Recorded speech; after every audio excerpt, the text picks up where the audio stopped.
2007年，有位叫做摩薩布嘅年輕人，佢係著名恐怖組織哈馬斯創始人之一嘅兒子。佢喺一次受訪嘅時候，分享到佢自己係點樣從一個訓練有素嘅恐怖分子，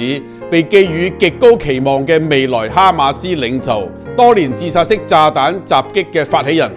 奇蹟性咁樣喺以色列嘅監獄裏邊，通過閱讀聖經，被耶穌深深打動，成為虔誠嘅基督徒。從嗰個時候開始，佢學會用耶穌嘅愛去愛敵人，為逼迫佢哋嘅人祈禱。佢話佢所得到嘅係從來未有過嘅愛、平安、光明、力量、喜樂同埋盼望。佢從可怕嘅黑暗裏邊走出嚟，沐浴喺基督同埋基督徒愛嘅光明裏邊。神嘅恩典作為就係咁奇妙噶啦。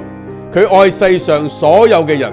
藉着耶穌基督拯救凡願意信靠佢嘅人。